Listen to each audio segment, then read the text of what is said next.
முன்னாள் பிரதமர் Datuk Seri Najib Tun ரசாவிற்கு பொது மன்னிப்பு வழங்குவது குறித்த 16வது மாட்சிமை தங்கிய மாமன்னரின் அரசு மன்னிப்பு ஆணை தொடர்பில் நான் எந்தவொரு ஊடக அறிக்கையை வெளியிட்டதாக கூறப்படுவதை கூட்டரசு பிரதேசத்திற்கான பிரதமர் துறை அமைச்சர் டாக்டர் சலீஹா முஸ்தபா முற்றாக மறுத்துள்ளார்.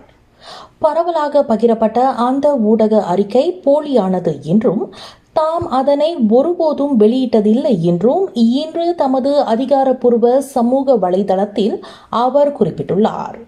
இது ஒரு பொறுப்பற்ற செயல். இந்த தவறான ஊடக அறிக்கையை யார் வெளியிட்டாலோ அல்லது பகிர்ந்தாலோ அவர்கள் மீது சட்ட நடவடிக்கை எடுப்பேன் என்று அவர் குறிப்பிட்டுள்ளார்.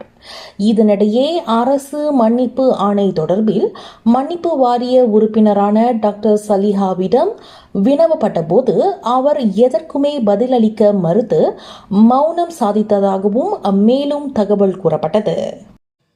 கல்வி, பொருளாதாரம், சமூகத்தொண்டு, அரசியல், சினிமா, இலக்கியம், ஆன்மீகம் உள்ளிட்ட சுவாரஸ்யமான உலக நிகழ்வுகளை தகவல்களை தெரிந்து கொள்ள உங்கள் வர்த்தக நண்பன் சேனலை மறக்காம சப்ஸ்கிரைப் பண்ணுங்க. மேலும் லைக் பண்ணுங்க, ஷேர் பண்ணுங்க.